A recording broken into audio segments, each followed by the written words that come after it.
성경은 노아를 당대의 완전한 자라 이렇게 소개했습니다. 이제 그 당대에 완전하다고 했던 그 노아가 이제 홍수 사건까지 경험한 것입니다. 완전하다라고 인정받았기 때문에 거룩한 씨로 선택받았고, 그래서 그 홍수 사건을 경험하는 그런 특권을 얻게 된 것이거든요.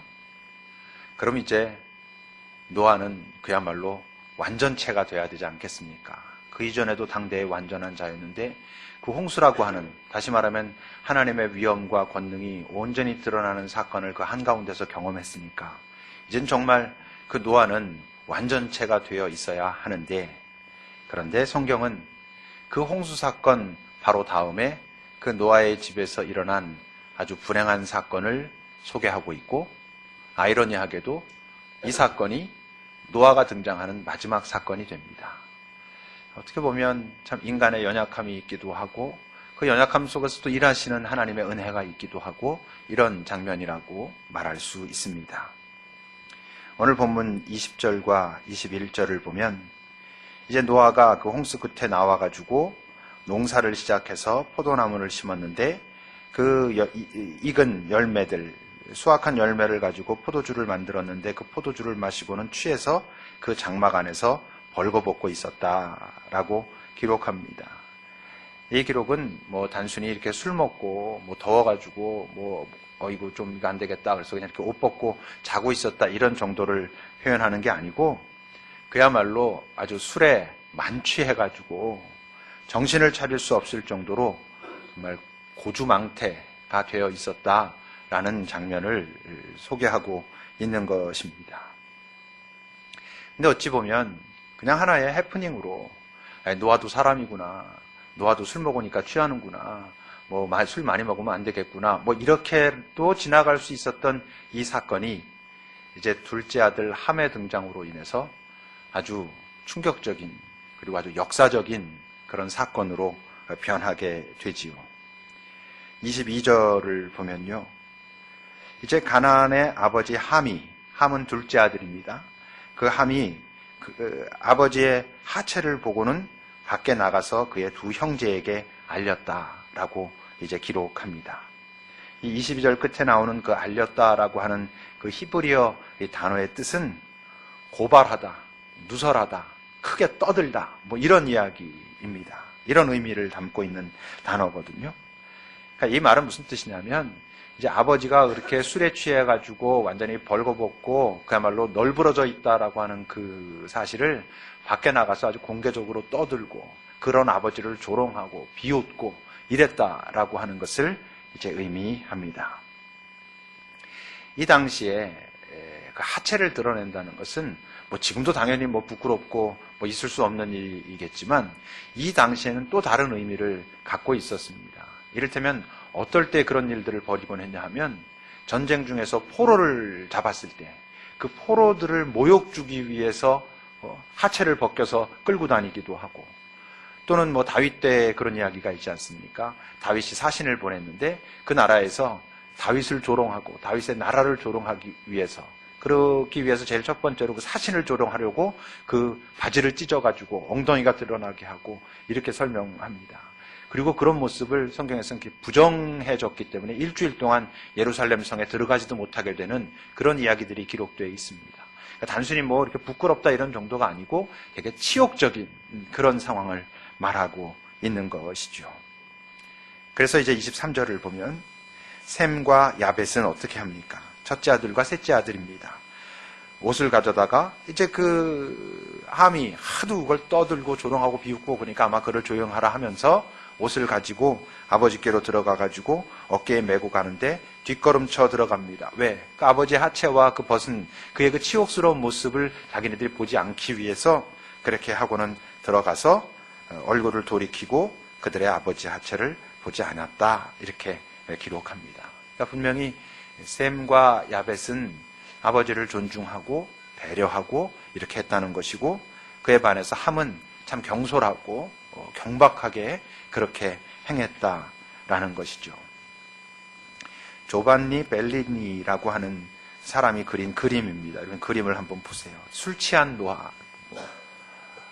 잘 보이십니까? 이 그림으로는 좀 정확하게 나타나 있지 않은데, 요 사람이 누구 같습니까?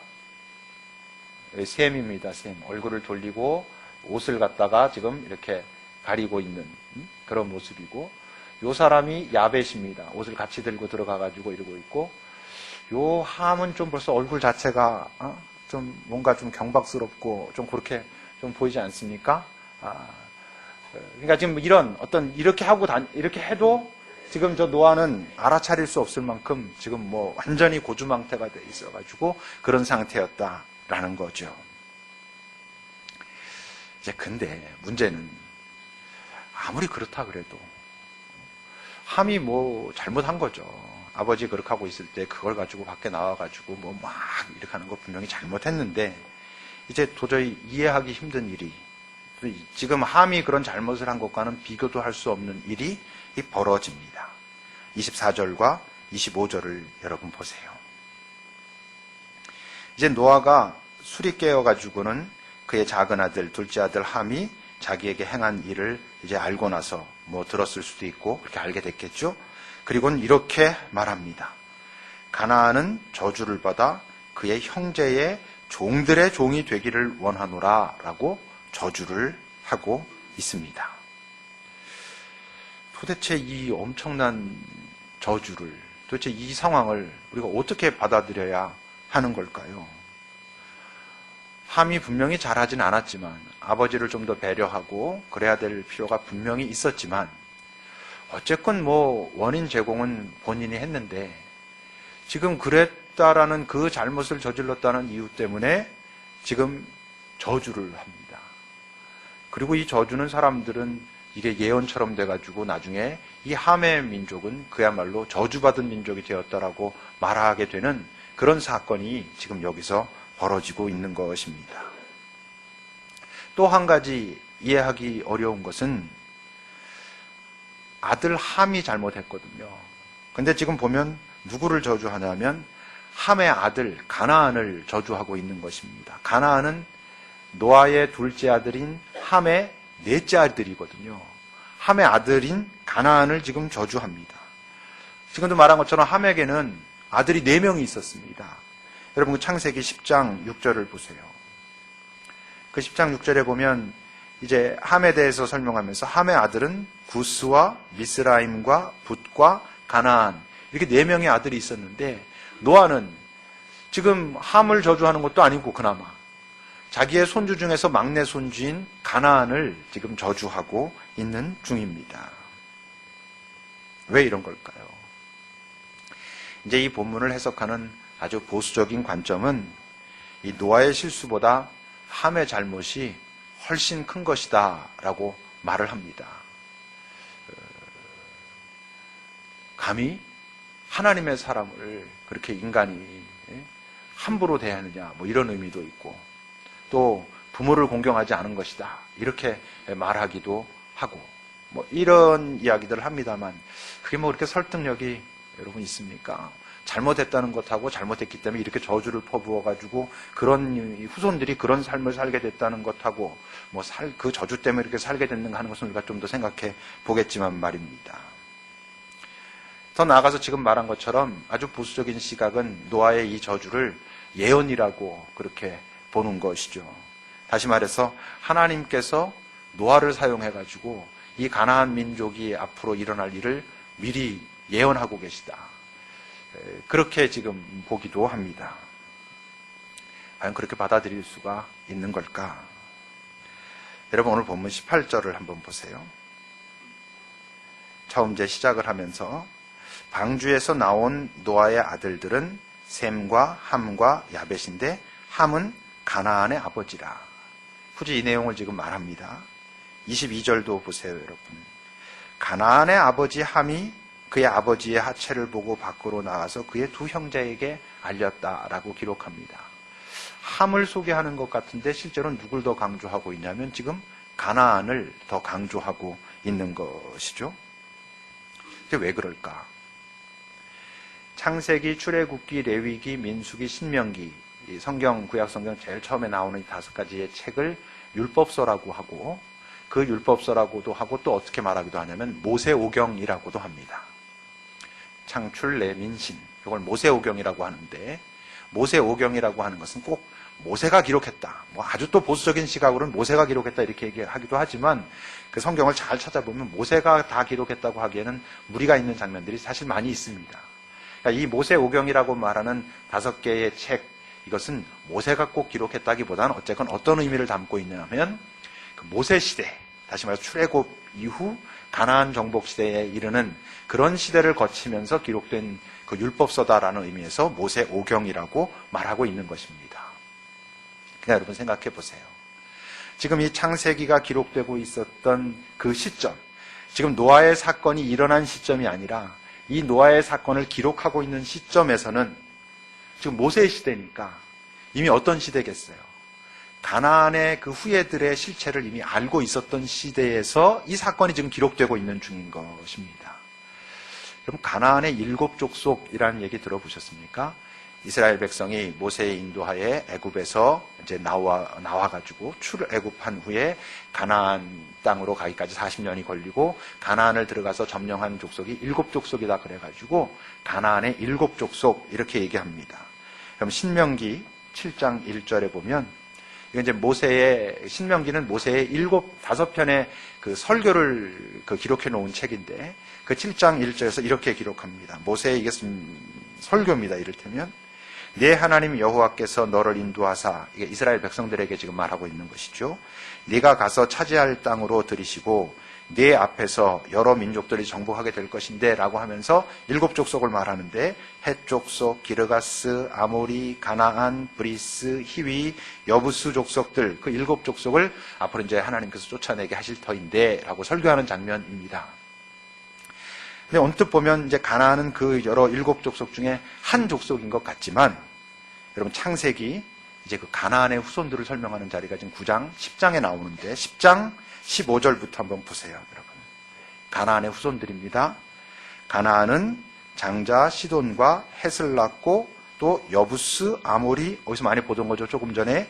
기르가스, 히위, 알가 족속과 신 족속과 아르밧 족속, 스말 족속, 하왓 족속을 낳았는데 이후로 가나안 자손의 족속이 쭉 흩어져 나갔다라고 말합니다. 그러니까 지금 신명기에 기록되어 있었던, 우리가 조금 전에 봤던 가나안의 7 족속은 여러 족속들이 있는데 가나안은 그 중에 한 족속이라기보다는 그냥 가나안도 거기 하나로 들어가는 있지만 그 전부가 가나안의 후손들이라는 것입니다. 그러니까 지금 그들을 점령하고 난 후에 지금 창세기는 기록되고 있는 거예요. 지금 뭘 말씀드리는지 알 것 같습니까? 그러니까 이미 지금 마치 노아가 아무것도 없는 상태에서 저주를 하고, 이걸 그냥 쭉 성경적으로 좀 보수적으로만 해석하면 이미 노아는 앞으로 수천 년 후에 일어날 일을 예감하고, 하나님께서 그런 선지적인 이해를 주셔가지고, 지식을 주셔가지고 예언했고, 그 예언이 이루어진 것처럼 해석하기도 하지만, 사실은 이미 이 노아의 기록이 기록되고 있을 때에는 가나안 족속들의 실체들이 다 드러나 있었던 그런 상황이라고 하는 것이죠. 그럼 이제 이렇게 생각할 수 있겠죠. 그럼 이 노아 얘기는 다 그냥 지어낸, 그냥 나중에 그런 일을 보고 나서 이렇게 하나 만들어내자, 이렇게 지어낸 얘기일까? 여러분, 이걸 지어낸 얘기라면 이렇게 어설프게 지어내겠습니까? 이건 누가 봐도 말이 안 되는 거잖아요. 뭐 아들이 아버지 술 먹고 지금 저렇게 있다고 나가서 욕했더니, 뭐 좀 이렇게 조롱하고 그랬더니 그 족속을 갖다가 완전히 저주를 해가지고 그 족속 자체가 전체적으로 하나님께로부터 저주를 받아가지고 망한 족속이 되는 그런 예언을 하고, 그런 족속을, 그런 저주를 했다라는 건 말이 안 되잖아요. 이걸 만들려면 훨씬 더 세련되게 만들었겠죠. 예를 들면 노아가 하나님께 제사를 드리려고 하는데 함과 가나안이 와가지고는 제단을 다 엉터러뜨리고 다 망가뜨려가지고 하나님께서 분노하시고, 그래서 노아를 통하여 저주하시고 해서 이렇게 됐다, 이렇게 만들겠죠. 만들려면. 그럼 무슨 얘기겠습니까? 이 오늘 창세기 9장에 있었던 사건이 없던 사건이라는 것이 아니라 우리가 생각해 봐야 할 것은, 과연 이것이 노아의, 하나님께 사용받은 노아의 예언이라고 말할 수 있겠느냐 하는 것이죠. 다시 말하면 지금 노아의 이런 저주를 하나님은 기뻐하셨을까? 다시 말해서 지금 노아가 이제 술이 깨가지고 뭐 함이 그랬어? 어서 화가 나가지고 그 함과 가나안을 막 저주하는 장면을 하나님께서 보시면서 오케이, 네가 참 내 뜻을 잘 알고 있구나, 내 마음을 잘 알고 있구나, 바로 내 마음이 네 마음이야, 이러신 걸까? 그래서 이걸 우리가 노아를 통한 하나님의 예언 또는 하나님의 예정의 성취라고 말할 수 있는 걸까? 그렇게 말할 수 없죠. 뭐 몇 번 그런 말씀 드리지만 만약 그렇게 예정돼 있고 그래서 그 예정된 것을 노아를 통해서 예언하셨다면 뭐 가나안은 책임이 없는 거죠. 선택의 여지가 없는 거니까. 그러니까 그런 식으로 이 사건은 진행되고 있는 것이 아닙니다. 근데 아주 분명한 사실이 있어요. 뭐냐 하면 함과 가나안은 분명히 노아의 저주를 수용한, 그냥 그와 합치되는 삶을 살았다는 것입니다. 그게 뭐 예언이기 때문에 다른 노력을 아무리 해도 도저히 다른 선택권이 없기 때문에 그렇게 살 수밖에 없어서, 아니, 자기네들이 선택한 것이죠. 함과 가나안이 그런 선택을 하였고 수천 년 후에 보니까 그런 모습으로 나타났던 것이죠. 이 사건을 좀 더 우리가 자세하게 생각해 본다면 아마 함도 그렇고 그 넷째 아들 가나안도 그렇고 오늘 본문에 나온 노아가 술 취해가지고 이렇게 있는데 벌어진 그 상황 이미 이전에 아마 이런저런 문제를 많이 일으키고 불화가 있었던 아마 그런 관계였을 것입니다. 그러니까 뭔가 문제가 있었던 그런 삶을 살았을 것이고, 그렇기 때문에 어떤 이런 일이 벌어졌을 때 노아가 정말 화가 나가지고 그렇게 이야기를 했을 것입니다. 하나님의 뜻이라기보다 그런 가정에서 일어나는 그런 관계였을 것입니다. 이 사건 이후에 이 함의 가족은 이제 노아의 가족으로부터 쫓겨났다라고 하는 그런 이야기가 전해오죠. 그래서 여러분 그 또 한 그림 하나 더 볼 텐데요. 그 저주받는 함, 저주받는 가나안, 그런 그림입니다. 이 그림이 보이십니까? 요 사람이 이제 노아죠, 노아. 뭔가 가족들은 좀 이러면 안 되는데 이제 이런 분위기고, 여기 지금 쫓겨가고 있는 것이 저기 함이고요. 아마 요게 가나안을 표현한 것 같아요. 그러니까 이제 쫓겨나고 있는 중인 거죠. 사실 뭐 이렇게 저주해놓고 어떻게 같이 살겠어요. 이렇게 저주하고 이제 나가! 그리고 이제 쫓아내게 된 것이죠. 근데 여러분 생각해 보세요. 바로 이 지점부터 함과 가나안은 아주 중요한 자리가 계속 자기네들에게 다가오는 것입니다. 이제 공동체로부터 자기네들이 떠나갔거든요. 이제부터 자신들이 내리는 선택이 어떤 것인가가 매우 중요한 자리에 서 있는데, 결국 그 뒤의 흐름들을 우리가 쭉 보면서 우리가 어떻게 생각해 볼 수 있습니까?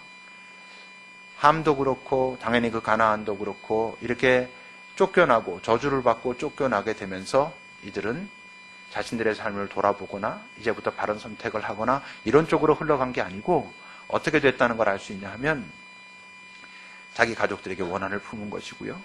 가족들의 하나님에게도 그 원망하고 원한을 품고 그분으로부터 멀어져 가고 이랬다는 그런 선택으로 점철됐다는, 그리고 그것이 수천 년 동안 결국 하나님과 자신들의 그 뿌리인 그 자신들의 가족과 떨어진 채로 살게 되었다라고 하는, 그리고는 우리가 지금 알고 있는 가나안 족속이 되었다라고 하는 것을 의미합니다. 다시 말하면 함과 가나안은 이 노아의 분명히 하나님께서 기뻐하시지 않았을 저주를 정말 예언이 되도록 그렇게 한 것이라고 하는 거죠. 여기까지는 복잡하면 잘 모르셔도 됩니다. 지금서부터 드린 말씀만 이렇게 기억하시면 됩니다. 하나님께서 가지고 계신, 그리고 이건 절대로 기억해라, 꼭 기억해야 되라고까지 일부러 말씀하신 하나님의 아주 중요한 속성이 있습니다.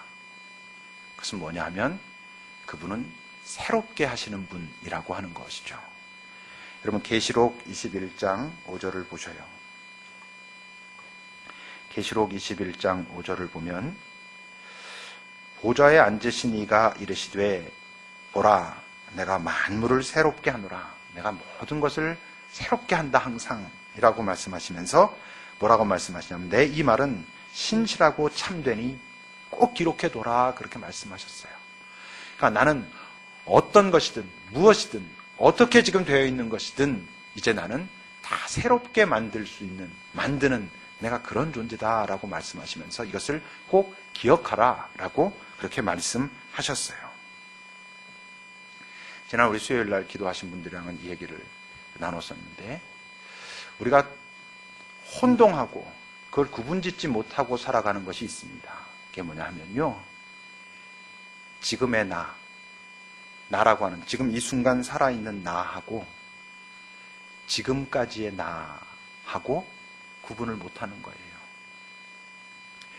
지금 이 순간 살아있는 내가, 지금 이 순간 내가 해야 될 선택을 해야 되는데, 대부분의 사람들은 지금까지의 나가 지금의 선택을 하게 합니다. 이해가 되십니까? 내가 지금 뭔가를 선택하고자 할 때 그저 내가 해왔던 대로, 익숙한 대로 그렇게 선택을 한단 말입니다. 아, 난 이건 싫어. 그러면 지금까지 내가 싫어해 오던 것입니다. 이거 좋아. 그러면 지금까지 내가 그냥 좋다라고, 좋은 것으로 인식하고 좋아해 오던 것이라고 하는 것이죠.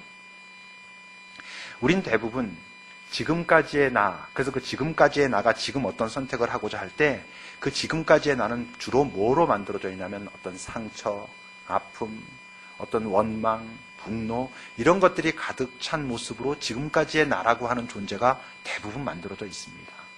이런저런 모습으로 대부분 다 훼손되어 있다는 것입니다. 그런 지금까지의 내가 지금 내 앞에 있는 지금 이 순간의 어떤 사실을 선택합니다. 그래서 변하지 않습니다. 항상 머리로는 내가 이렇게 살면 안 되는데라고 생각하면서 계속 그런 삶이 반복됩니다. 왜? 지금의 내가 선택하는 게 아니라 지금까지의 내가 선택하기 때문에 그렇습니다. 지금의 내가 지금의 선택을 해야 되는데 우린 그것을 놓치는 것이죠. 여러분, 그렇다면 지금의 나란 어떤 존재입니까? 지금의 나란 지금 나와 함께 하시는 하나님과 닿아 있는 존재가 지금의 나인 것입니다.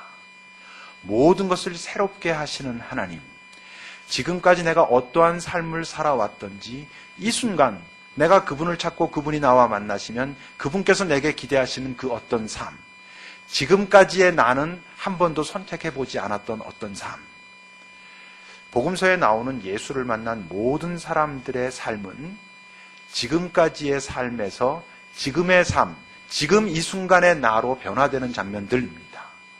가늠하다 잡혀온 여인, 그 여인은 지금까지 그냥 그렇게 살아왔습니다. 그렇게 살아왔고 그런 선택을 해왔었습니다. 그런데 그가 예수를 만났을 때 이젠 지금까지의 그녀가 아니라 그 순간의 그녀가 됐고 새로운 선택, 낯선 선택, 그런 선택을 하고 그 여인은 변화된 삶을 시작합니다.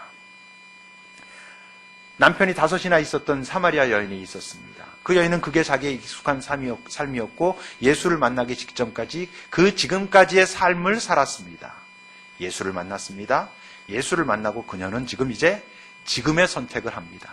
그래서 지금까지 자기가 해왔던 것과는 전혀 다른 선택을 하고 그것으로 인하여 예수님과 더 깊은 관계 속에 들어갑니다. 꼭 기억하셔야 합니다. 대부분의 사람들이 지금까지의 내가 지금의 선택을 하게 하고 그래서 그의 삶이 변하지 않습니다. 그리고는 점점 가면서 그냥 나는 그런 존재라고 인정하면서 살아가게 됩니다. 다시 말하면 우리는 살면서 그것이 꼭 오늘 노아가 한 것 같은 이런 분명한 저주의 형태로 나타나지 않는다고 할지라도 여러 종류의 저주를 듣고 경험하며 삽니다. 그 어떤 저주도 예언이 되게 하면 안 되는 것입니다. 우린 그 저주를 내 삶에 예언이 되게 만드는 경우들이 얼마나 많은지 몰라요. 살면서 누구 타인이 나에게 어떤 이야기를 합니다. 그 얘기는 사실은 그냥 나를 조금 이렇게 속상하게 한 것인데 그걸 그냥 좀 극단적으로 표현하면 이제 그런 것이 저주인 것입니다. 그런 것을 들으면 그 저주를 나도 모르는 사이 그것이 예언이 되게 합니다. 그 저주를 수용하는 삶을 살아간단 말입니다. 누군가 나를 하찮은 존재라고 말한다면 나는 내가 하찮은 존재라고 받아들이기가 참 쉽단 말입니다. 타인의 말이만 그렇겠습니까? 특히 우리가 많이 저주받는 곳이 어디겠어요? 우린 부모에게 엄청난 저주들을 받고 삽니다. 부모는 당연히 저주하는 것 아닙니다. 근데 그 부모가 사실은 자기 자식 잘 되라고 어떤 데는 속상해서 어떻게 사는 그 이야기들이 실제로 그 아이에겐 저주가 될 수 있습니다. 그 아이는 그것을 그냥 받아들이고 그것에 그냥 순응하면서 살아가다가 결국 그 부모의 저주가 자기에게 예언이 되는 형태로 나타날 수 있습니다. 성취된단 말입니다. 자기 자신도 자기에게 저주가 됩니다. 내 과거가 나에게 저주가 될 수 있고 나는 그 과거를 그 저주를 그냥 수용하면서 살기 때문에 내 삶이 그 저주에 의해서 만들어진 그런 삶이 되기도 합니다. 이 순간 여러분들이 가지고 있는 어떤 열등감이나 자기 비하나 원망, 그것이 다른 말로 하면 내가 나 자신에 대한 저주입니다. 그것을 수용하면 그 저주에 합당한 삶이 되고 그 저주가 나를 만들어가는 이런 삶이 될 수 있다고 하는 것이죠. 당연히 목사가 여러분들을 저주하면 되겠습니까? 안 되겠습니까? 하나님이 기뻐하시지 않습니다. 목사들은 그런 거 사용하고 싶어하는 유혹을 받을 때가 있을 겁니다, 아마. 왜냐하면 자기 마음대로 하고 싶으니까. 제가 이렇게 상담하고 그러다 뭐 저한테 그런 일을 당한 사람들도 왜 없겠어요? 뭐 저주의 형태를 띠진 않았겠지만. 그렇지만 아주 저주의 형태를 띈 이야기를 들었기 때문에 오랫동안 마음속에 어려움을 갖고 있는 사람들도 있습니다. 전에 어떤 교회에서 뭐 어떻게 할 때 어떤 목사님이 그때 내가 좀 이랬을 때 이렇게 말씀하셨는데 그게 굉장히 내 속에서 오랫동안 이러고 있습니다 하는 사람들 많습니다. 그럴 필요 없습니다. 하나님은 저주를 기뻐하시지 않습니다. 여러분, 마태복음 18장 18절을 한번 보세요. 이렇게 말씀하셨어요. 진실로 너희에게 이르노니 무엇이든지 너희가 땅에서 매면 하늘에서도 매일 것이요 무엇이든지 땅에서 풀면 하늘에서도 풀리리라 라고 말씀하셨는데 이건 내가 너희에게 굉장히 큰 권능과 권한을 준다 이런 뜻입니다. 근데 여러분, 이 말씀이 이제 내가 너한테 땅에서 네가 매면 매이고 하늘에서도 매이고 풀면 풀리니까 네 마음대로 해 이렇게 말씀하시는 거였겠습니까? 아닙니다. 이런 권능을 주셨다는 건 이제 네가 풀지 않으면 하늘에서도 풀리지 않을 수 있어. 그러니까 너는 가서 풀어야 된다 이 말씀을 하시는 것입니다. 내가 이런 권능이 있어? 넌 내가 안 풀어. 뭐 이러라는 것이 아닌 것이죠. 함부로 저주하고 이러라는 것이 아닙니다. 여러분 18절에서 이렇게 말씀하시는데 바로 그 위에 14절에서 이렇게 말씀하셨어요. 예수님께서 이와 같이 이 작은 자 중에 하나라도 잃는 것은 하늘에 계신 너희 아버지의 뜻이 아니다 라고 말씀하시는 맥락에서 지금 이런 권능을 줬다고 말씀하시는 거예요. 어떤 작은 영혼 하나도 잃는 것은 아버지의 뜻이 아니야. 근데 너에게 풀 수도 맬 수도 있는 권능을 줬어. 그러니까 어떻게 해야 되겠어? 가서 풀어야지. 이렇게 말씀하시고 있는 거란 말이에요. 어떤 저주도 하나님의 뜻이 아닙니다. 하나님의 뜻은 뭐라고 하나님께서 말씀하셨습니까? 평강이다. 평화다. 너희들에게 내가 안락함을 주려고 하는 것이다. 이렇게 말씀하셨습니다. 그러니까 어떤 것도 여러분들은 저주로 받아들일 필요가 없습니다. 여러분들에게 저주는 다가오지 않습니다. 다만 내가 저주로 인식하고 거기에 매여서 살기 때문에 어떻게 될 수 있냐면 그것이 정말 예언인 것인 양 나중에 나타날 수도 있다는 것이죠. 절대로 함과 가나안에 대한 저주를 하나님은 기뻐하시지 않았습니다. 노아가 하나님의 사람이기 때문에 내가 별로 마음에 들지 않지만 네가 그렇게 얘기했으니까 내가 할 수 없이 들어줄 수밖에 없겠네. 가나안 함 미안하다. 너희들은 망했다. 이러셨을 리가 없는 것입니다. 그때 그 잘못한 것은 잘못한 것이지만 그것 때문에 그 이후에 모든 후손들까지 하나님께서 그렇게 하신다. 이건 하나님의 속성이 절대 아니죠. 그런데 그 저주를 가나안이 수용했고 그 저주처럼 살았고 그래서 결국 그것이 예언처럼 되게 만드는 그런 어리석은 삶을 살았다는 것인데 문제는 우리들도 많이 그런다는 것입니다. 왜? 지금의 나를 까먹고 지금의 나를 찾지 못하고 그냥 지금까지의 나에 맡긴 지금의 선택을 하면서 살기 때문에 그렇습니다. 하나님도 저주하시는 것처럼 들릴 수 있습니다. 하나님이 저주하시는 것처럼 들려도 절대 저주 아닙니다. 여러분 모세가 이스라엘 백성들을 이끌고 나왔을 때 이스라엘 백성들이 하도 말을 안 들었을 때 하나님 뭐라 그러셨어요? 내가 얘네들 다 없애겠다. 얘네들이랑 같이 못 가겠다. 내가 따로 시작할란다. 이러셨습니다. 저주입니다. 그때 모세가 어떻게 합니까? 그건 안 됩니다. 그건 당신의 속성에 옳지 않습니다. 그랬을 때 하나님이 마음을 돌이키셨다 했습니다. 가나안 여인 아시죠? 수로보닉의 여인이라고도 그 복음서에 설명되고 있는 자기 딸이 귀신 들린. 그래서 예수님께 와가지고 내 딸 좀 고쳐주십시오. 그랬을 때 예수님이 뭐라 하셨습니까? 난 너를 위해서 오지 않았다. 나는 이스라엘만을 위해서 왔어. 저주입니다. 그래도 나 좀 이렇게 해주십시오. 아니, 자식이 먹을 걸 개한테 던져주는 게 옳지 않다. 그것보다 더 큰 저주가 어디 있습니까? 근데 그 여인이 그럽니다. 그 개들도 부스러기라도 먹지 않습니까? 그거라도 주십시오. 뭐 한 거게요? 예수님의 저주처럼 들리는 소리를 은총으로 바꾼 것입니다. 우리의 삶에 결코 저주는 없습니다. 내가 저주처럼 받아들이고 그 저주에 묶여서 그 저주가 마치 예언이 되는 것처럼 우리가 만들어갈 뿐입니다. 여러분, 기억하셔야 됩니다. 이 순간 2013년 12월 오늘 주일 이 자리에 우리가 여기에 있다면 이 순간 우리는 모두 새로운 나입니다. 바로 여기 예배 자리에 들어오기 직전까지의 지금까지의 내가 아닌 이 순간의 나이어야 합니다. 그것을 하나님께서 원하시고 그것을 기억하고 이 순간에 내가 내리려고 하는 그 선택에 지금 이 순간 나와 함께 하시는 그 하나님의 현존이 함께 하시는 것입니다. 그 삶을 경험해야 매일매일이 새롭다라는 고백을 하는 것입니다. 어제와 오늘이 또 다른 오늘 하루를 살았으면 내가 또다시 새로운 하나님과 만나게 되는 그런 인생을 살아가게 된다고 하는 것이죠. 우리에게 저주는 없습니다. 이미 예수 그리스도께서 모든 저주로부터 우리를 풀려나게 하셨기 때문입니다. 저주 받은 것처럼 산다면 왜? 내가 그 저주에 순응하기 때문입니다. 기억하십시오. 오늘도 하나님은 너희들은 지금 이 순간 온전히 새롭다라고 말씀하십니다. 기도합시다.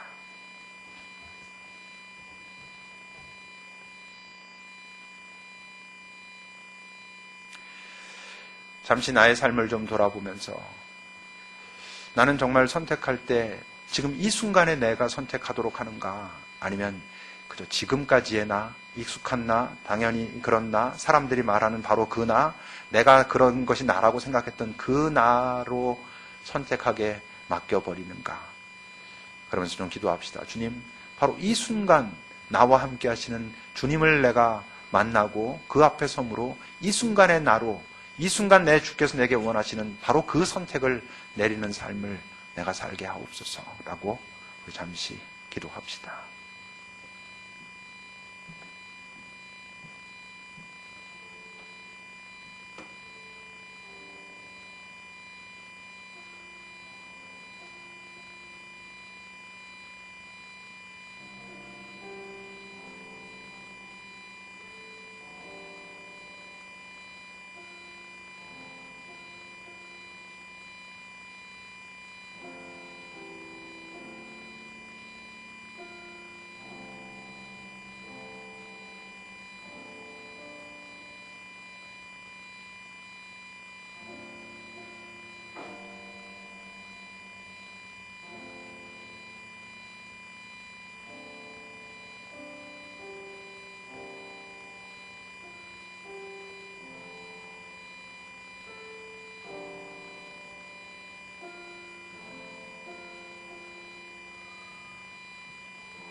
그러나 하나님,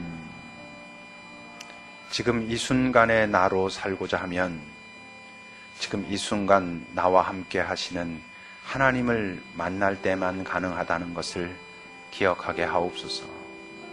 나 혼자는 지금까지의 나로부터 벗어날 수 없음을, 지금 이 순간의 나는 바로 이 순간 나와 함께 하시는 주님과 함께 있을 때에만 바로 지금 이 순간의 내가 된다는 것을, 그래서 바울 사도가 말한 것처럼 나는 날마다 죽노라 하는 그 고백은 매 순간 새롭게 주님과 함께 살기 위해서 했던 고백인 것을 우리도 기억하고, 우리 안에 매 순간 살아나는, 조금만 살면 바로 만들어지는 그 익숙함과 타성의 나를 맡기지 않고 새롭게 내게 다가오시며 새로운 길을 제시하시는 하나님 앞에 서는 인생들이 되도록 주님, 우리를 인도하소서.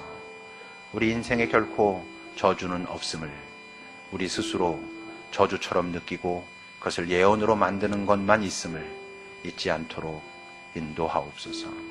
예수님의 이름으로 기도합니다. 아멘.